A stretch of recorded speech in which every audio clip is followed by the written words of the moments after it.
Hello, butterflies, and this is Let's Talk About It After Dark. I know in the daytime I'm usually like, butterflies, spread your wings, soar, heal.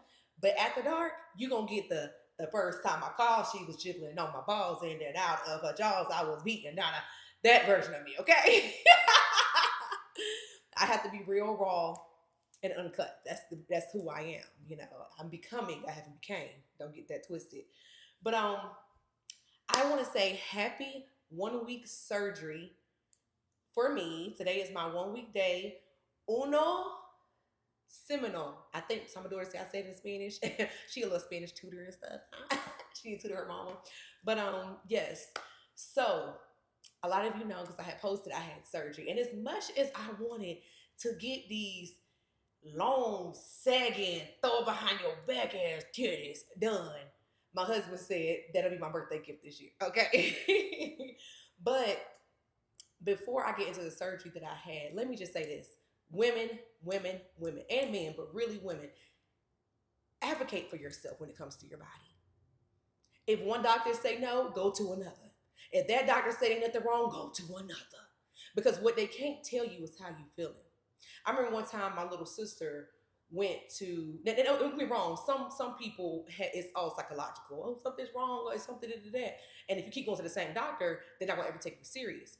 Well, I'm not saying something my sister was making shit up, but whatever. The hospital she went to when she was having severe pain, it was kind of like a story of cry wolf. She was having severe pain, but I had seen her so many times. I think the word is hypochondriac. I'm not mistaken. Don't quote me on that. I said I think. And I think they kind of label her as that. So she went into the hospital and she was like, I'm having severe abdominal pain. They're like, oh, it's nothing. Go home. Well, my sister listened to her body and she didn't go home. She went to another hospital. And they said, we're so glad you didn't go home and go to sleep. And she said, why is that? They said, because you would have woke up dead. Meaning, what was going on with her wasn't a medical emergency. Her appendix was about to burst. And you already know, you go to sleep and your appendix burst, baby. Take me to the king. Ain't shit, I know. So that's what I'm saying. You have to advocate for your body. Now, when it comes to the OBGY area, you really have to advocate for yourself. And as black women, we got to advocate 10 times more than any other race. A lot of y'all already know that. Me personally, from my personal experience, not taking anything away from women doctors, but from my personal experience, I prefer a man. The man is the one who got me together after my surgery. The man has told me everything that's been wrong with me. I have been to different OBGYN women because, I moved. And for example, I got my tubes tied when my son was born. It's 13 years. He's 13 today. So my tubes tied. A lot of women experience very heavy cycles. There is no reason for it. That's what they say. We don't know why. It just does. But every woman I've ever ran into that got her tubes tied has had heavy cycles. Now, because of that, with me personally, my hemoglobin was super low. Like, I don't think I was ever above a 9. And I remember having to always take iron pills, drained. I had these 2 black spots under my eyes. You really can't see. You can see it this right here because I got a little makeup on, but you can still see it. Like, it's just anemic, do different things to different people. For me, I always looked like I had ghosts. I always had like this white tint to my face. My eyes got really, really black. I wasn't born like this, but that's what's happening. That's what happened. And, nobody ever told me you losing that much blood each month, you can actually have a heart attack. So it's what my doctor say, something like it's pulling oxygen from your heart or something like that. Don't quote me on that. Just Google it. And I was like, dang. So anyway, let's get into I'm about to say let's get into the surgery, but let me go back still. So when I went to my doctor, he was like, well, we could try IUD. I said, I ever tried that. I didn't have vaginal birth, so it didn't work for me. Well, we could try this. He was like, you know what, ablation is going to work. And that's when they burn the lining of your uterus out. That means most people that get ablations can't have children. And it's only 99.9% because my doctor said he's had people who had an ablation and the lining grew back and they got pregnant again. But after I got the ablation, my cycles were super light. Like my hemo went up. I ain't never seen my hemo in 13 in my life, but that's how high it went up. Because even before I even had kids, my cycles was heavy. Um, so I've been anemic for a very long time since I, started cycling. Now, getting to the advocating for your body, speaking up. Me and my doctor has built this rapport. Like I said, I had came to him and told him about these periods, and I was wearing the period diapers. I was soaking through the ultra tampons within 30 minutes, and that's me speaking up, advocating for my body. So September of last year, um, and I know sometimes I have, listen, y'all, in real life, I have ADHD and my brain be bing, bing, bing, bing, bing, bing, bing sometimes. So I know sometimes I may sound like I'm rambling, I'm going from here to here to here. Just bear with me, honey. It's medically. And I don't smoke marijuana or take the medicine for it. So just bear with me. But so we get to September last year and I'm noticing that my pelvic area, my uterus, it's starting to hurt. I'm starting to cramp. And the cramps will every now and then just come and go and come, not too much. But when I started having sex, that's when the pain really hit. So I remember intercourse didn't hurt at first, but after intercourse, it hurted. Then I said hurt it. That's not a word. Hurt. Then during intercourse, it hurt. So I'm telling my husband, I'm like, this is not feeling right. I'm starting to feel like really, really crampy. And I've never felt this way after sex. You know what I'm saying? Because, me and my husband gets it in. So he like, okay, we'll go to the doctor. I was like, I already made a point before you even said that. I was right there after I got off top the dick. Like, nigga, I got to get this checked out. So I go to my doctor. And I love Dr. Panner in Concord, North Carolina. I just love him because he listens. He listens. And I don't know, it's because he's a man. And usually when it comes to other women being female doctors, and not saying this is for all, but for my experience, I feel like it's a bias there. It's like, oh, well, I'm a female and I know what it feels like and you'll be fine.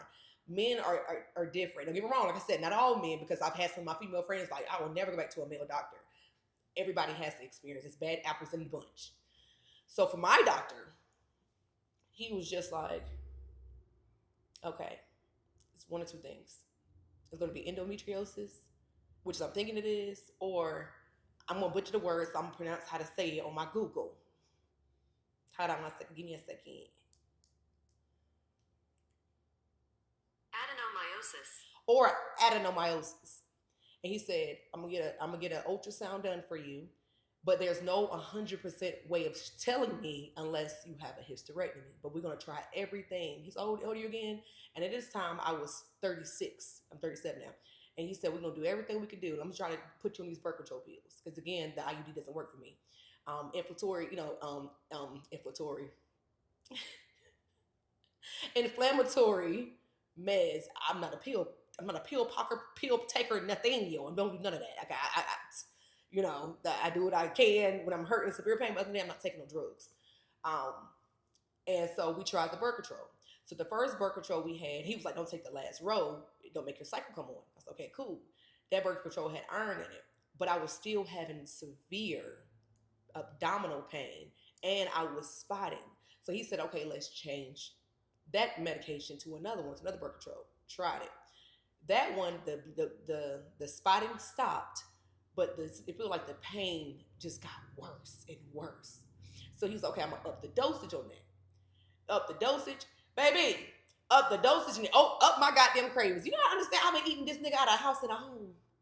Maybe I probably ate you. Like I don't gain 15 pounds on this birth control. And I remember at the end of the year, I said, I woke up me out my sleep pain, feeling like I'm having contractions. I told my husband, I said, this ain't work. I said, as soon as the office opened in January, I'm making a call. So I called. I said, I got to come in. When he seen me, he said, you can't take it. I said, Dr. Parent, go ahead and put me on the list. I got to have this hysterectomy because that's the last result. It was a hysterectomy. Now, at my age, at 37, they're not going to give you a full hysterectomy. They'll give you a partial hysterectomy. A partial hysterectomy means they take everything out except for your ovaries. They took my fallopian tubes, they took my cervix, they took my uterus, and they left my ovaries. That was the surgery I had done on Thursday. Now. Take the uterus out, you send it off to the pathologist, right? Before we get to that part, I've never had any fibroids. Fibroids are very high in African American women. Me personally, I've never had any. Usually, a lot of women have them. That's why they have to have certain surgeries. I never had not one fibroid. Been checked plenty of times. Not one fibroid. They take my uterus out. An average uterus, ladies and gentlemen, is anywhere between 60 to 90 grams. My uterus was 288 grams. That is why my pain was so severe. I ended up having, I didn't have endometriosis, which I had told a couple people I did because that's what my doctor thought it was more so of. I ended up having, I'm going to say the word again,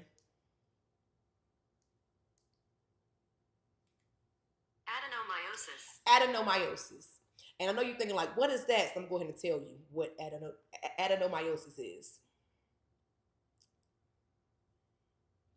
So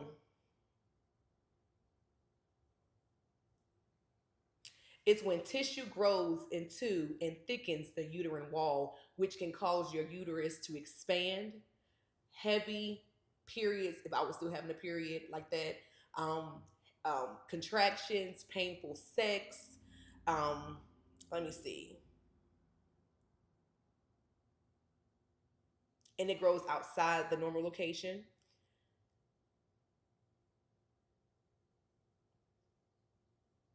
While endometriosis, so adenomyosis grows outside the uterus, and endometriosis tissue grows.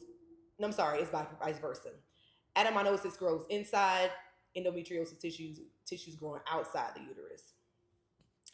And so um, it is non-cancerous. They ran it and they said it was no cancerous. Although I did have a small tumor growing in my in the tissues of the muscles, that was benign too. So all praise to God, Allah, Jehovah, the universe, the Most High, the Infinite. I am who I am. Whoever you call him, her, whatever you want to say they are. All praise, because it could have turned out so much worse. But baby, I'm protected and covered. Okay. Um. Yes. Yeah, so I remember reading the results, and they document everything they do. And I remember saying boggy uterus, and my mom, because I'm joking all the time, I was like, I ain't got no saggy ass uterus. Like, who got a saggy ass uterus? That don't even make sense. Like, but that's the only thing I can think of when I say boggy, boggy uterus. But it was just meaning that it was enlarged. Also with adenomyosis, you get and with endometriosis, you get the belly, you get the pudge. So I had a little pudge in the bottom. I'm saying, I know I'm good at, putting it on. But baby, at the bottom, it was like a little beer belly at the bottom. Like, I was just like, I would always push it. Like, why won't this go down? I lost all this weight. I'm doing all these crunches and stuff.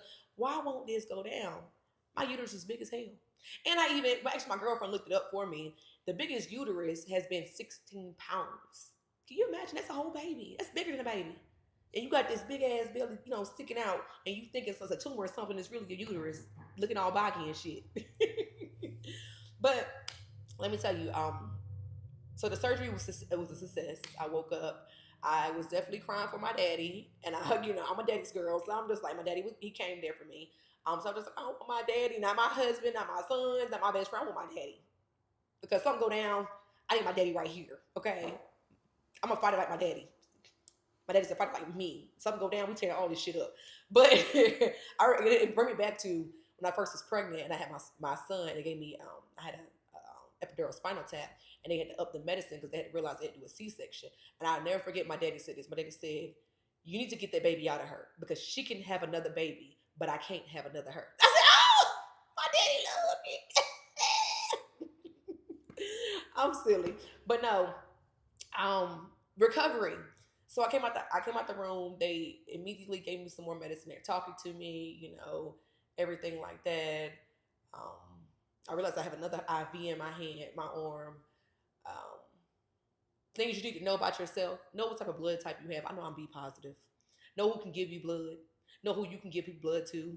Know how your veins are. I know I have tiny veins, they rose, and you're gonna use a butterfly needle with me. I also know I can't give blood because my veins are so small. I know because one time I was broke and I was trying to go to the plasma center. Anyway, it's another story. But yes, know things about yourself so you can advocate for yourself. Know what type of drugs you are allergic to and not allergic to. Know what you can take and tolerate and you can't. Me, I can't. I can't pop a perk 10. I pop a perk 10. I can't do perks. They gave me perks after I had my baby. I was like, oh, you know, baby, you would not take me to the king of numb drugs. I know in surgery they gave me oxy. After surgery, they gave me oxy. But going home, they gave me hydrocodone. And honey, them little, they were 15 pills. And I cut them up, and the recovery, the pain was bad. Like my husband was right there, like every 3 hours on the hour, waking up, making sure I was good, bathroom and everything. But baby, this surgery you need to heal. On the outside, you may look healed, but on the inside you're still healing. Look at me.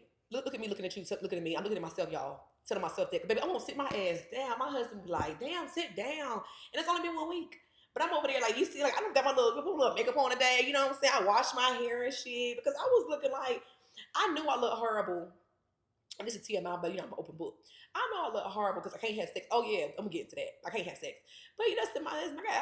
That's to my husband. So I know I was looking horrible when I asked my husband, did you want me to do what I'm gonna do for you?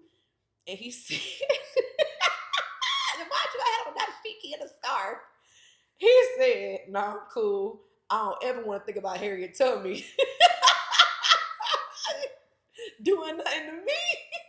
And I said, "I look like Harriet Tubman."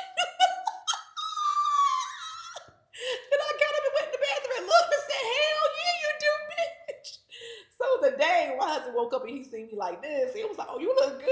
Not saying that I dress up all the time because I prefer and around the house I don't do no makeup, whatever. But it was just like that's how bad I was looking. So today I said I'm gonna get myself up, put some makeup on. I still ain't left the house. I ain't drove. Recovery on the safe side for your whole body to fully be healed for this partial hysterectomy is 6 to 8 weeks. You really can't have sex till like 8 weeks. So I'm not even gonna chance it. Like I'm not even because the veil, the thinner liner from when they took my cervix out to my bowel is this thin. So I'm not about to have shitty out of shit. I'm not gonna be shitting out my coochie because I was so horny I had to have sex and not follow the doctor's orders. Like, and I know some of you ladies may comment and be like, "Oh, I had it, you fine. I'm not you, you not me. We're not the same. I'm not doing it. I'm getting a little too old, and in my 20s I was ready to find. So if I would still drop and getting 50. But as I'm getting older, baby, I need my body to heal. So that's that. But they said about 2 to 4 weeks, I can, I'll start back feeling like myself and feeling better. It's been challenging though, I'm gonna be honest and stop joking, because the emotional side. I have been the emotional wreck, the roller coaster. Like I'm gonna tell you right now, y'all, I had my tubes tied. My tubes been tied for 13 years. Why all the motherfucking sudden I'm over here? I can't have no more babies. Bitch, you won't have no more babies. You made that decision at 24. You had three at 24. Like, I'm just thinking about my babies when they was little because my older two kids about to go to college this year. My youngest, like I said, he's 13 and it's just flying by and his voice is as deep as shit. And you know what I'm saying? I don't have kids no more. I don't have babies no more. And I just been like mentally in different places. I miss my grandma, but my grandma came to see me the other night, y'all. See, if you had to be on a different spiritual level to understand what I'm saying. My grandma's presence was felt Tuesday night. She came to see me and check on her baby, y'all. Like spiritual people will have a different conversation. But just the know I'm loved and cared for, my angels and ancestors watch me, my spirit guides, and God guiding me through this is a beautiful thing, and I'm thankful. Um, I don't talk to y'all enough, and you know what I'm saying. So now I ain't gonna get no nip, snip, and tuck. And technically, I did, but it was for the greater good. Um, if you have a great doctor, they're gonna try to persuade you not to get a hysterectomy. Like that's the last option because we all know what it come with. People have died from hysterectomies. Um, People have caught septis and went gangrene behind hysterectomies. It's a lot to it. It is a major surgery that is dangerous. It sounds light, but it's not. Oh yeah, I wasn't open. They used the actually robot thing on me. I have 4 incisions. I'll show y'all later. Cause yeah, I'm real comfortable in my house in my robe. But they use the robots with me. And my doctor did a really good job. And he told me he has never lost a patient. He said, although a patient has been lost, it wasn't his, but he went over everything. So, like I said, you have a really good doctor. They're going to go over everything. They're going to treat you well. They're going to make sure you know the risk. He didn't force me into it. He actually gave me so many options before we got there. Like I said, I made that phone call in January as soon as the doors was open. Excuse me, my throat kind of dry. I know y'all was some you be swinging that cup of nothing in it, baby. It's a spirit of becoming. You like I said, it's a different spiritual realm you have to be in and to understand what I'm saying. But right now, some peppermint tea in this my pocket. But yeah, so they're going back to the beginning. Advocate for yourself. And sometimes I know you may not have kids yet, and you want kids, but if your body is screaming to you, and you go to the doctor and they say this is going to be the option, seek more options. And if all the options are the same, baby, in vitro. Take them eggs out and put them in somebody else and still have you a baby. Because ain't gonna be no baby or no mother if you ain't here. So advocate for your bodies, ladies and gentlemen. Don't let nobody tell you what you're feeling is not real unless you're just crazy as hell. Don't be little boy Pete. What you do? Blow that? I don't know what I was saying. Little boy the car wolf. Don't be him. Don't go to the same doctor in the hospital with the same shit because they know a drug addict when they see one. And African American ladies, you really got to advocate for yourself. Speak up for yourself. Do not be scared. Don't let anybody bully you. Baby, you ain't who? You think you the only doctor? Me and my co-parent go elsewhere. Yeah. Speak up for yourself. Yeah. But that's all I wanted to tell you, beautiful ladies and gentlemen. Also, follow for more becoming content.